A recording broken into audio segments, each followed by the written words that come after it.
Bonsoir à tous. Soir d'info en seconde partie qui reçoit M. Djibril Gueye. Il est ingénieur financier chargé des finances et de la comptabilité au niveau du Forum civil. Bonsoir M. Gueye. Bonsoir Binta. Alors quelle lecture vous faites du projet de budget estimé à 6 400 milliards et qui a été adopté hier en Conseil des ministres? Merci Binta pour l'invitation. Je crois que c'est le constat de tous les Sénégalais d'avoir accueilli cette grande nouvelle, un budget aussi important en termes de milliards pour le financement de notre économie. Donc c'est un constat en général, donc c'est une hausse importante que nous saluons, avec peut-être beaucoup plus d'explications de la part de ceux qui l'ont collecté, et là où on va l'injecter, je crois que c'est ce qui est le plus important. L'analyse de ce budget-là, je crois que c'est pour l'année prochaine, après une loi de règlement, pour voir exactement ce qui a été fait. Donc mieux vaut nous appesantir sur le budget antérieur qui a précédé ce budget-là. Qu'est-ce qui a été fait exactement? Qu'est-ce qui a été fait justement avec ce budget? Tout ce qu'on sait, c'est que les projections pour cette année, c'est financer le social, c'est ce que le président a dit. 45%. 45%, améliorer ce qui a été fait l'année dernière. Mais là où nous devons nous arrêter, c'est au moins avoir une idée sur le budget de l'année dernière. Un budget est par principe prévisionnel, on l'attend. Mais il faut avoir une idée sur le taux d'abord de recouvrement de l'année dernière. Et ce qui a été recouvré par rapport à ce qui a été estimé, qu'est-ce que l'impact dans l'économie durant cette année d'exercice. Nous avons senti le budget, mais nous devons beaucoup plus le sentir dans des secteurs à plus forte valeur ajoutée. Quels sont ces secteurs? Dans nos pays, on l'a dit et redit, que les principaux secteurs qui peuvent soutenir notre économie, c'est le secteur primaire, le secteur secondaire. Et voilà, ces deux secteurs-là, depuis 60, peinent à profiter de cette manne financière collectée à partir du contribuable sénégalais. Le secteur primaire est déjà en grève depuis quelques semaines. Il va falloir, pour moi, l'analyse qu'on doit faire objectivement, comment on devrait faire en sorte que nos budgets impactent jusqu'au Sénégalais lambda, dans les ménages, dans son environnement et dans le social, dont on a fait aujourd'hui une porte-étendard pour soulager la souffrance des Sénégalais dans beaucoup de situations. Ce qui a été fait jusqu'ici, on peut impulser à ce que l'État veille beaucoup plus à mettre en place des stratégies de mobilisation élargie financièrement, partant de nos ressources domestiques, la fiscalité locale, et investir, injecter le budget sénégalais dans des secteurs à forte valeur ajoutée. Nous saluons quelques avancées comme le plan Yatal, qui est extrêmement important comme stratégie d'abord de répertoire des contribuables sénégalais. Mais au-delà du répertoire, faire en sorte que le contribuable soit beaucoup plus effectif dans le règlement de ses factures, dans le paiement. Et l'État devrait être beaucoup plus, en tout cas regardant, beaucoup plus coriace dans le recouvrement de cette fiscalité-là. Faire en sorte que c'est ce qu'ils doivent à l'État paye, pour que l'État puisse au moins aider nos petites entreprises sénégalaises à souffler. Mais quelles sont les entreprises qui doivent à l'État et qui ne payent pas normalement? On a quand même entendu Birahim Seck parler de Barrick Gold. C'est Barrick Gold, bon, attends, minière, parmi tant d'autres. Mais juste dire qu'il y en a assez. Ce n'est pas seulement le fait de les bousculer à payer. C'est d'abord faire un répertoire correct, un inventaire du contribuable sénégalais et leur assiette. Insister par une coercition que ces entreprises payent, mais surtout éviter à ce qu'il y ait des arrangements à l'amiable que le contribuable sénégalais effectivement ignore, que les populations ignorent. L'exemple de Barrick Gold en est un parmi tant d'autres. Il devait à l'État du Sénégal 120 milliards. On ne sait pas jusqu'ici comment les négociations sont arrivées, jusqu'à ce qu'ils remboursent, on ne sait pas comment et combien dans tous les cas. C'est juste un exemple. La responsabilité incombe donc à l'État qui ne communique pas souvent pour bien des choses. Le rôle de l'État cette fois-ci, au-delà d'avoir un bon éventail de recouvrement de sa fiscalité, il appartient aussi à l'État de dégager aussi des stratégies de mobilisation, même petites, mobiliser tous les contribuables. Notre économie est pour la plupart fondée sur un secteur informel que l'État n'arrive pas jusqu'ici à organiser. Alors que c'est des porteurs de croissance dans de petites économies qui, à l'échelle, peuvent avoir effectivement un impact important dans notre budget. On ne peut pas parler d'un budget par rapport à son montant. Un budget est prévisionnel. Pensons à ce que ces budgets-là impactent dans l'économie nationale. Et pour cela, les voies sont nombreuses et les exemples ne peuvent pas manquer. Mais depuis qu'on parle de l'organisation du secteur informel qui injecte quand même beaucoup de milliards dans l'économie de façon informelle, comme on le dit, qu'est-ce qui fait que l'État n'a pas cette volonté réelle et pressante de vouloir formaliser le secteur informel? C'est ça que je viens de dire. Ce n'est pas même je ne dirais pas que c'est un manque de volonté. Je dirais même que c'est un manque d'organisation. Il faut avoir une bonne compréhension de la stratification de nos entreprises. Les toutes petites entreprises, les petites et moyennes entreprises et les industries. Il va falloir maintenant qu'il y ait pour chaque palier une stratégie d'organisation spécifique aidant à les mobiliser, aidant à les organiser, mais aidant aussi à les utiliser comme force économique domestique. Et de ce point de vue, il est important. Nous avons tous constaté que il y a des ministères chargés d'organiser le commerce, par exemple, à tous les niveaux. Et le commerce à tous les niveaux répond d'abord à ce qu'on peut retenir et ce qu'on peut tirer de ceux qui sont dans l'activité, aussi bien à la base qu'au niveau sommet. Et pour ce faire, je ne dirais pas que l'État manque de volonté, mais l'État manque d'organisation. Pourquoi? Parce qu'on doit avoir un moyen de les obliger à se formaliser. Ça, c'est une obligation. Faire en sorte que tout acteur économique ne puisse accéder à n'importe quel instrument d'impulsion tant qu'il ne se formalise pas et être en règle avec l'État du Sénégal. Est-ce que justement ces acteurs du secteur informel veulent être formalisés avec justement quand l'État veut organiser par rapport à ce qu'ils sont en train de gérer, la façon de vendre, la façon d'être éparpillé dans les marchés? C'est dans l'informel. Oui, c'est quand même un peu... L'État a du mal à les organiser sur ce plan-là. Si l'État maintenant veut les organiser moi, de façon je ne pourrais jamais comprendre la faiblesse de l'État. Non. Il ne faut pas encourager la faiblesse de l'autorité publique face à ses administrés. C'est ça qui fait l'anarchie. On ne peut pas être dans un pays, exercer une activité commerciale dans un pays et s'abstenir de s'acquitter du minimum de contribution pour le développement économique de son pays.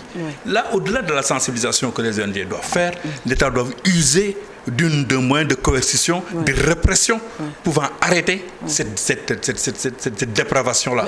Parce que c'est ça le début de l'invention financière. Il va falloir les former d'abord parce qu'ils ne comprennent pas pour être un citoyen modèle. Il faut d'abord passer par ça. Binta, il y a des choses, il faut qu'on se le dise. Il y a au Sénégal un secteur privé organisé, avec des organisations professionnelles que nous connaissons, qui doivent avoir comme rôle de mobiliser les acteurs à la base, chargés de leur formation, de leur organisation et de leur implication sur la plateforme économique nationale. Il ne faut pas tout attendre de l'État. C'est ce qui aujourd'hui s'arroge, cette possibilité-là de mobiliser des citoyens sénégalais en vue de les mettre en selle pour le développement du pays, doit avoir la responsabilité non seulement de les organiser, mais de les impulser pour une participation effective dans la mobilisation économique et financière du pays. Il y a des choses que l'on doit comprendre jusqu'ici. On doit s'arrêter, ou du moins arrêter, à ce que l'État soit la locomotive de tout. Tout ce qu'on demande à l'État devrait avoir une participation citoyenne qui les organisations doivent justement animer et s'instruire à une base critique, une masse critique pour en faire face au moins à ce que l'État conduit bien ou mal et s'arroger en contre-pouvoir. Je donne tout simplement un exemple. Si on demande à l'État de créer des emplois, ce n'est pas son rôle premier. C'est d'organiser. C'est d'organiser le secteur privé à promouvoir et créer un environnement de promotion de l'emploi. Comment? Et là, j'insiste à ce que ces budgets comme ça aussi colossaux puissent être exercés au moins dans des secteurs d'impulsion, mais en termes de renforcement financier de nos petites entreprises pour leur agrandissement, pour leur accroissement. renforcer le financement de ces entreprises-là par les moyens. On a vu que l'année dernière, beaucoup de stratégies ont été développées par l'État, aussi bien pour l'entrepreneuriat à la base que pour le financement des petites et moyennes entreprises. Mais il va falloir que l'on évalue cela. Voilà ce qu'on doit évaluer. Qu'est-ce qui a été fait l'année dernière jusqu'ici, qui aujourd'hui pourra faire l'objet d'une continuation en termes d'activité pour ce budget-là. C'est l'évaluation qui pose problème au Sénégal. Parce que c'est la redevabilité qui pose problème dans ce pays. Oui. Il faut demander à ceux à qui on a confié les deniers du Sénégal de s'adresser aux Sénégalais et de leur dire exactement sur quoi ils sont fondés pour que les exécutions des différents budgets qu'on leur a confiés puissent être éclairci dans la transparence et dans une bonne gouvernance. Vous savez que les corps de contrôle de l'État exercent convenablement leur mission, mais à l'arrivée... Où sont les rapports Il y a d'abord un retard excessif de la production des rapports pour des comptes et autres. Et les rapports qui étaient déjà là. Mais surtout, comment faire en sorte surtout d'organiser l'exécution de la commande publique. Les marchés publics au Sénégal posent problème. Depuis qu'on a logé la RMP à la présidence de la République, les grés à gré ont pullulé. Voilà autant de choses qu'on peut effectivement repenser pour au moins injecter, au moins avoir une idée correcte dans la gestion de nos deniers. Inscrivons-nous dans la redevabilité pour ceux à qui on confie d'abord nos deniers. C'est la première des choses. La deuxième chose extrêmement importante, c'est sur dans quel secteur on doit maintenant investir nos budgets. L'État dit qu'il veut être dans le social pour 45% à partir de cette année. Depuis que l'on parle de budget qui évolue chaque année, les Sénégalais ne se sont jamais sentis impliqués ou bien le panel de la ménagère n'a pas été soutenu. Est-ce que pour cette fois que l'État annonce 45% dans les urgences sociales, le Sénégalais va pouvoir dire « ouf, enfin, nous allons manger notre budget ». En tout cas, je ne vais pas vous le promettre, mais juste vous dire que je suis conscient qu'il y a depuis au moins 2 ans des mesures dans les lois d'orientation sociale que l'État a mises en place qui doivent être aujourd'hui soutenues, protégées, pour qu'au moins profiter de ces 45%. Je donne l'exemple de la couverture maladie universelle, qui tend maintenant vers une couverture sanitaire universelle, qui doit être aujourd'hui soutenue et protégée par le gouvernement sénégalais, renforcer les mutuelles de base, communiquer pour mobiliser les Sénégalais à être dans les mutuelles de santé et surtout renforcer en termes de subventions ces mutuelles pour accéder à ces soins. Pourquoi? Parce que jusqu'ici, les Sénégalais peinent à se soigner convenablement par la cherté d'abord de la santé, mais surtout par l'accès. Mais donc que ces 45%, qu'une partie importante de 50 puisse servir à relever les plateaux des différents établissements publics de santé, que ces 45% élargis en termes de communication et de mobilisation l'adhésion des Sénégalais dans les mutuelles de santé, que ces 45% puissent aujourd'hui pour soutenir ceux qui ont les plus démunis dans les gratuités, comme la dialyse et autres. Au-delà de la santé, ils nous ont aussi parlé de la solidarité. La solidarité n'est pas de la charité.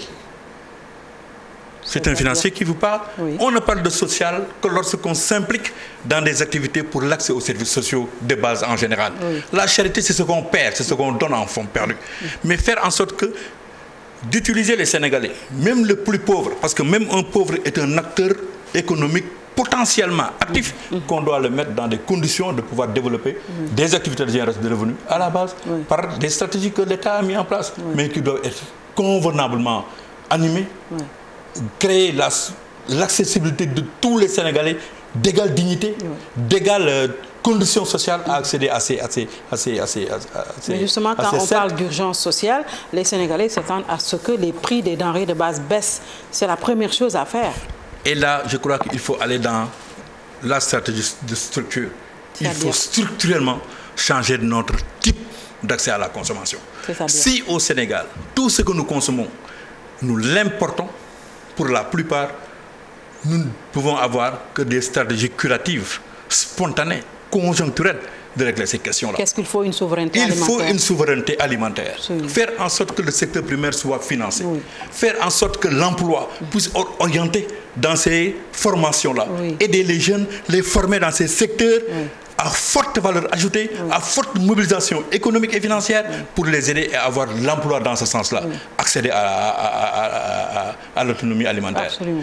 Et pour ce faire... Autrement, ce seront des situations conjoncturelles. Conjoncturelles que l'on règle. Oui. Essayons d'être dans des règlements de solutions, qu'ils ont des solutions, d'accord, mais solutions structurelles, définitives. Regardez, renforçons nos moyens de financement de nos entreprises. Les banques nationales qui sont là, la BNDE, qui doit être renforcée, recapitalisée, lui donner des directives de financer le secteur primaire et le secteur secondaire. Éviter au plus le financement du secteur tertiaire, les services. Pourquoi? Parce que c'est ça qui traverse notre croissance.